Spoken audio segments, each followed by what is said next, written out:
Tombez jamais dans un extrême, sauf si vous le sentez vraiment que ça va être la meilleure chose pour vous. Bon, donc là, j'ai fait un autre. J'ai mis... Je fais mon live sur l'événement. Un live sur Marie-Hélène Carrier, on verra lequel qui donne quoi. OK. Donc, première règle d'or. Je vais prendre mes notes parce que je veux pas me tromper, je veux pas oublier, puis je veux surtout pas m'égarer. OK? Donc, ouais, OK.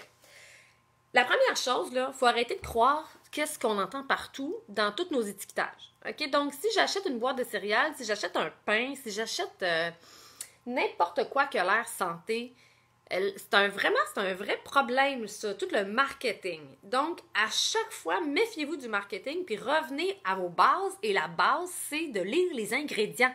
Les foutus ingrédients, là, ben, si vous ne les lisez pas, vous donnez votre pouvoir au marketing de vous emberlificoter, ou je ne sais pas c'est quoi le terme, là. Mais les ingrédients, c'est la base. Le premier ingrédient, c'est ce qu'il y a en plus grande quantité. Le dernier ingrédient, c'est ce qu'il y a en plus petite quantité. Donc, on est ce qu'on mange. Et si ce que vous mangez dans les premiers ingrédients contient tout le temps des farines blanches, du sucre, des ingrédients que vous ne comprenez pas les mots, des agents de conservation, des colorants, etc., bien, sachez que votre système nerveux, votre système neurologique va en prendre un coup. Votre niveau de stress, votre gestion du stress, votre sommeil, votre mémoire, votre intelligence, même votre système digestif va en prendre un coup. Donc, la première des choses, on ne se fie jamais au marketing. Fait que si vous voyez riche en fibres, source de fibres, que l'image est du beau blé brun, l'image est brune, ben, c'est la première des choses, c'est ne vous fiez pas à ça. OK? Donc, peut-être que c'est peut-être bon, mais peut-être que c'est sûrement pas bon. OK? Peut-être qu'il y a un élément qui est vraiment bon, puis que le restant est pas si bon que ça. Donc, faites-vous vos propres règles. OK? Donc, décidez, est-ce que vous avez envie de dire, moi, j'ai envie d'avoir une alimentation qui est le moins transformée possible? C'est tout ça votre but? Ou, moi, j'ai envie d'avoir une alimentation qui est avec le moins de sucre possible? C'est tout ça votre but? Fait que quand j'ai commencé comme nutritionniste, moi, mon but, dans le temps, là, ce que j'avais appris, c'était de regarder les étiquettes. Regarder les fibres, les glucides. Puis si les glucides, les fibres, etc., fitaient quand même dans des quantités correctes, pas trop élevées, en équilibre, etc., ben peu importe la qualité nutritionnelle des ingrédients, je me disais, ben il est quand même riche en fibres. Il est quand même, par exemple, ils ont rajouté de la balle d'avoine. La balle d'avoine, c'est quelque chose qui est une partie non comestible pour l'humain d'habitude. C'est pas quelque chose qu'on consomme dans notre vie quotidienne. Puis c'est une partie de l'avoine, une espèce de petit truc là, qui recouvre l'avoine. Et ça, ben, si tu l'extrais, si tu l'amènes dans une façon super concentrée, si tu amènes une espèce d'acide pour le blanchir, ben, tu vas réussir à créer une espèce de concentré de fibres, à l'ajouter dans ton aliment, puis à dire ça, c'est un produit riche en fibres. Donc, parce que c'est un produit riche en fibres, ça fait garder ta glycémie un petit peu plus stable, donc ça rassasie plus longtemps, etc.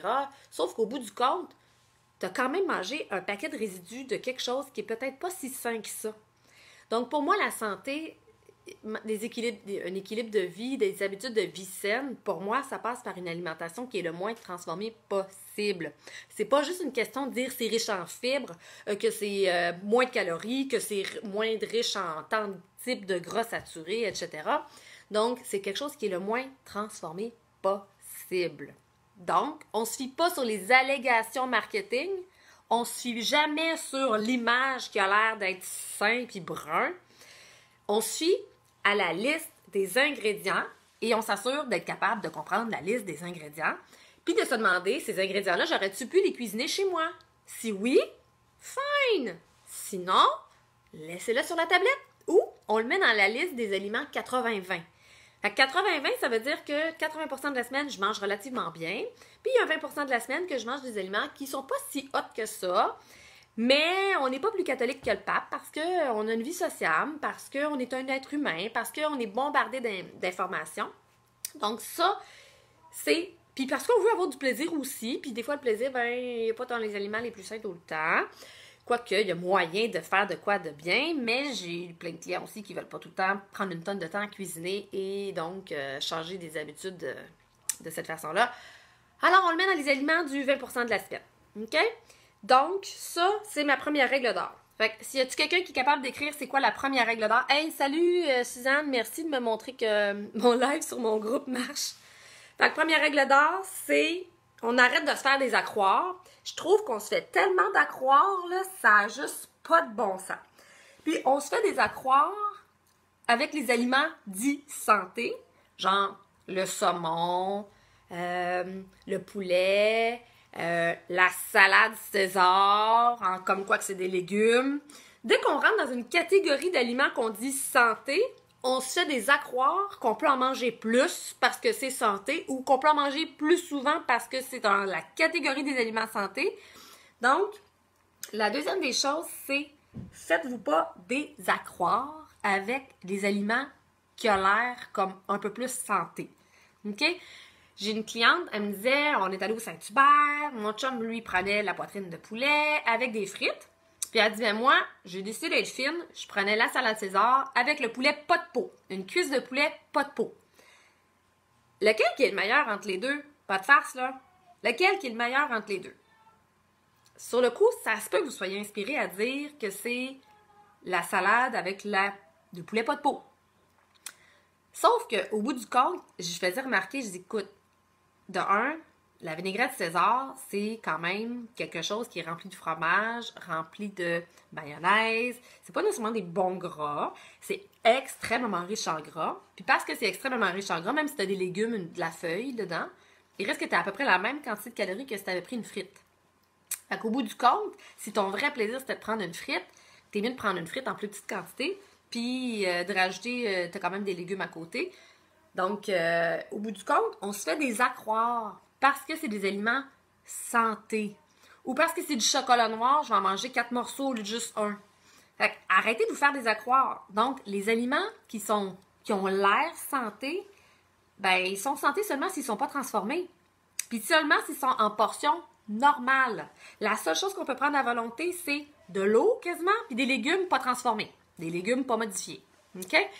Donc, prenez des plus petites portions. Fait que ma deuxième règle d'or, c'est tout le temps une petite portion raisonnable qu'on pourrait mettre dans une assiette, selon une assiette qui serait découpée en 4 parties égales. Donc, un quart pour l'accompagnement de viande, poulet, poitrine de poisson, etc. Un quart pour l'accompagnement de produits céréaliers. Un quart, l'autre moitié de l'assiette plutôt à base de légumes ou sinon des fruits à côté ou quoi que ce soit comme ça. Donc, prenez des plus petites portions, même chose pour le dessert. Puis, au besoin, allez vous resservir. Mais de rester connecté avec vos signaux de faim et de satiété parce que c'est eux qui vous guident le plus. De un, vos choix pas transformés. De deux, votre corps qui vous parle si vous équilibrez votre assiette. Fait que si vous équilibrez l'assiette, vous n'aurez jamais de problème. Puis si vous restez en connexion avec vos signaux de faim, j'ai-tu un petit creux, un petit gargouillis, un petit quelque chose de ce qui se passe ici, vous resterez toujours connecté avec vos signaux de faim. Vous ne pouvez pas manger vraiment trop si vous écoutez vraiment vos signaux de faim. Puis surtout si vous n'en mettez pas en visuel trop plein l'assiette, puis sur la table, puis partout. Plus on a de stimuli visuels, plus on est tenté d'en manger plus. Donc ça, c'est la deuxième chose. Petite portion. On en reprend seulement si la faim physique, il y a encore un creux physique. C'est pas parce que c'est un aliment sain qu'on en reprend plus. Ça, là, on se fait tellement d'accroire, ça n'a juste pas de bon sens. Je suis pompée un peu, hein? La troisième des choses, c'est que si vraiment tu apprends à écouter tes signaux de faim, troisième règle d'or, c'est écoute tes signaux de faim, puis la faim physique revient à chaque à chaque 4 à 6 heures si tu équilibres l'assiette comme l'assiette santé que je te parle, c'est-à-dire coupée en 4. OK? Donc, et sache que si tu manges à 8 heures, vers midi, 1 heure, 2 heures, tu risques d'avoir faim. Si tu manges à midi, vers 4 heures, 4h30, 5 heures, 6 heures, tu risques d'avoir faim. Surtout si tu mets tes protéines dans ton repas. Alors, mettre tes protéines dans ton repas, c'est super primordial. Poulet, crevettes, poissons, noix, légumineuses, œufs, pour pouvoir avoir une séquence qui soit stable. Et sache qu'un fruit que tu manges à 5 heures si ton souper est à 5h30, gâchera jamais ta faim du souper. Un fruit, ça se métabolise en dedans de 30 minutes. Ce qui fait que, ça t'a juste aidé à toffer plus longtemps. Ça t'a juste aidé à arriver à l'heure du souper avec une faim qui est moins intense, juste normale, juste assez équilibrée pour que tu sois capable de remanger des portions normales, puis de t'en mettre une quantité juste correcte pour vous. Trouvez-vous ça intéressant? Si oui, faites-moi des petits cœurs. Si oui, partagez-le. La semaine, l'événement de la semaine, pour que le plus possible de monde soit au courant de c'est quoi avoir des saines habitudes de vie, c'est quoi le gros bon sens, parce qu'on se perd tellement là, à recevoir tellement d'informations que le gros bon sens et l'équilibre, ben, on l'oublie. Là, on se dit « Ah, je devrais peut-être faire la diète cétogène. Ah, je devrais peut-être faire une diète sans sucre. » Moi, je me suis jamais résignée à faire une diète sans sucre à date. Et finalement, j'ai décidé de passer par d'autres chemins qu'une diète sans sucre. Par contre, j'ai vraiment réduit la quantité de sucre que je mangeais, j'ai réduit dans la fréquence. Fait que je peux dire que la règle du 80-20, je l'applique. Puis je pense que l'équilibre, moi, c'est ce qui me convient le mieux. De tomber dans un extrême, je deviens malheureuse, je deviens triste. Puis si je deviens triste, ben là, qu'est-ce qui arrive? À un moment donné, je flanche, puis là, ben là, c'est plus drôle, tu sais. Donc, ça, c'était quelque chose de super important. Hey, merci tout le monde pour les petits cœurs. Je suis contente que vous soyez là. Je suis pas toute seule à parler. C'est le fun. La 4e règle de base, planifie les bons aliments dans ton frigo puis dans ton garde-manger. Parce que t'as beau avoir un beau menu tout fait, des idées de repas pris ici et là, d'avoir plein de livres de recettes, si t'as pas les stocks chez toi, quand il arrive la faim puis que là tu fais « Oh, j'ai faim, qu'est-ce que je mange? » Ben, sur le coup, tu n'as plus d'idée de quoi manger parce que tu as trop faim. Ton cerveau, il n'est plus en train de réfléchir. Il est juste comme en train de vouloir combler des besoins primaires. Et puis, dans ce temps-là, quand on a très, très faim, notre cerveau devient comme un homme des cavernes. Il veut juste du gras puis il veut juste du sucre. Donc, par défaut, on a envie de grignoter des chips, des craquelins, quelque chose de sucré. S'il y a du chocolat en stock, comme là, c'était Pâques hier, il y a sûrement du chocolat en stock pas loin. Donc, dans ce temps-là, on va vers ça. Donc, soyez planifiés, ayez déjà vos stocks, vos crudités, vos légumes. Moi, j'ai mes classiques que j'aime manger tout le temps. Là. Fait que moi, les petites carottes, les avocats, c'est mon classique. Et quand j'ai faim, là, ben, c'est prêt, c'est on the spot, c'est là, tu sais. Donc, ça, ayez tout le temps des légumes, des noix, ayez tout le temps de l'avoine, du quinoa, ayez tout le temps, moi j'ai toujours une farine sans gluten, ayez tout le temps des légumineuses en conserve, idéalement bio, j'aime beaucoup la marque Eden pour pas avoir d'espèce de revêtement intérieur là, qui est toxique. J'ai poisson, fruits de mer, des amandes, de la graine de chia, de la graine de chanvre, des œufs, du poulet, des huiles végétales, de l'huile d'olive, du beurre de coco. Donc, c'est tous mes classiques que j'ai tout le temps. Fait que, puis des fruits. Donc, avec ça, je peux tout le temps me dépanner on the spot en moins de 2. Ça va super vite.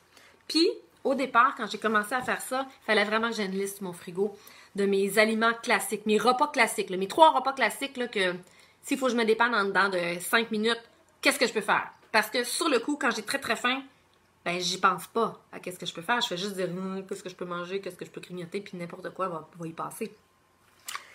Et la dernière règle d'or, c'est, devinez c'est quoi? Devinez c'est quoi la dernière règle d'or? C'est, j'ai 2 caméras, c'est de, y en a-tu qui devinent? Boire beaucoup d'eau! Parce que quand on est hydraté, le corps envoie des signaux de faim normaux. Normaux. Quand on est hydraté, ça veut dire que faut boire avant d'avoir soif pour être pleinement hydraté. Quand tu n'es pas suffisamment hydraté, tu n'as pas nécessairement soif. Par contre, tu n'auras pas autant d'énergie, tu n'auras pas autant de concentration, ta performance dans tes sports, dans tes activités physiques ne sera pas aussi bonne, ta mémoire. Donc, soyez hydratés. Et pour ça, moi, ben, c'est sûr que les huiles essentielles, moi, je trouve que c'est comme un cadeau de la nature, cette affaire-là. Là.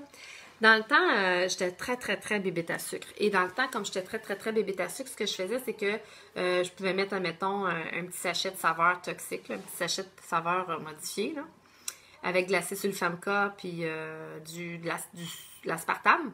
Après ça, c'est modifié, la mode est devenue du stevia, qui est quand même une plante. C'est quand même déjà mieux. Mais le cerveau, par contre, lui, il a pensé qu'il a pris quelque chose qui était vraiment avec du sucre. Puis là, après ça, ça vient interférer dans toute la façon que nos signaux de faim de satiété vont être transmis. Donc, au bout du compte, ça vient fucker à patente. C'est pas mieux. Puis, on a remarqué que les gens qui prenaient des liqueurs diète étaient obèses, sinon plus que les gens qui prenaient pas de la version diète. Mais la version diète la version pas diète crée quand même plein d'éléments inflammatoires dans le corps. Fait que c'est pas mieux non plus. C'est très stressant pour le corps, le sucre ajouté. Fait qu'au bout du compte, c'est prenez de l'eau. Au besoin, mettez une cuillère à thé de sirop d'érable, de miel, juste une cuillère à thé, là, pas plus, c'est pas plus gros que le bout du pouce, là.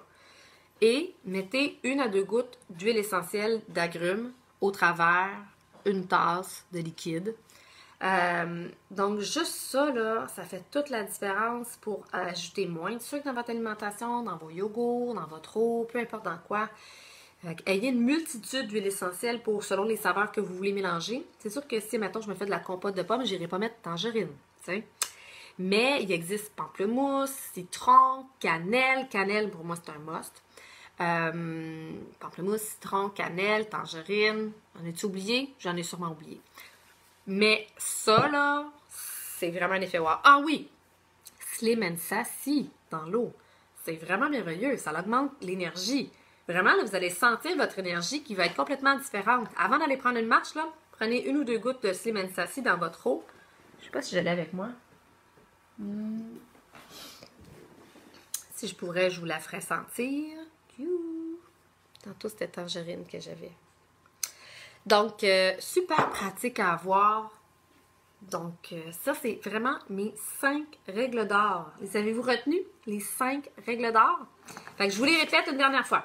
Première, c'est arrêtez de vous faire des accroires avec les étiquettes. Faites-vous pas avoir. Lisez les ingrédients. C'est la première chose à faire. Avoir des ingrédients le moins modifiés possible.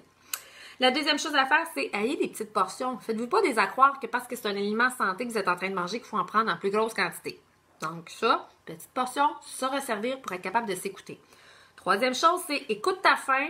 Normalement, si tu équilibres ton assiette, tu vas avoir faim aux 4 à 6 heures, pas aux 7 heures, pas aux 8 heures, pas aux 2 heures non plus. Si tu mets des protéines, tu vas être rassasié. Puis, n'aie pas peur de manger un fruit, là. Un fruit, ça ne dure pas plus qu'une demi-heure, les effets. Donc, si ça peut t'aider à toffer jusqu'au souper, mange un fruit.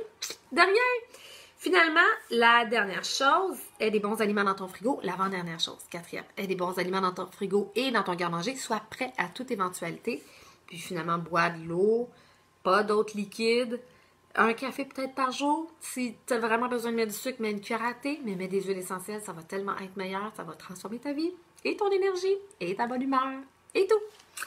Donc, je vous le dis, cette semaine, jeudi soir, je fais un atelier à Belleuil. Et sur les ateliers sur les huiles essentielles, mais je vais aussi parler des saines habitudes de vie parce qu'il y a un défi qui commence le 1er mai sur les saines habitudes de vie. Et je vais vous en reparler jeudi et à la fin de la semaine dans les lives. Donc, c'est un défi qui va durer 1 mois sur les saines habitudes de vie. On a tellement besoin de se faire rappeler de l'information. On a besoin de se faire inspirer. On a besoin de se faire motiver. Puis même moi, à chaque fois que j'ai besoin de passer à un autre niveau dans ma vie, dans mes saines habitudes de vie, mentales, émotionnelles, spirituelles ou alimentaires, je vais chercher de l'aide. Que ce soit par un groupe, que ce soit par une communauté, que ce soit par une personne, que ce soit quand je sens que j'ai un nœud puis il faut que j'y aille en individuel, je vais en individuel. Mais prenez de l'aide, entourez-vous d'aide, c'est super important. C'est pas ça de faire tout seul. Puis des saines habitudes de vie, il faut apprendre à trier, à prioriser. Fait que c'est de ça que je vais parler pendant toute la semaine et pendant 1 mois de temps. Donc, pour que vous puissiez faire des choix avec bienveillance, puis des choix qui sont vraiment prioritaires pour vous. Passez une belle semaine! On se revoit partager le live, partager en fait l'événement parce que je vais refaire dans l'événement tout le long. Fait que les gens qui sont pas en train déjà d'avoir liké la page Marie-Hélène Carrier dans Santé Globale pourront pas être avertis de l'événement qui va avoir lieu tous les midis pendant 1 semaine de temps. À bientôt! Bye! Merci d'avoir été là tout le monde!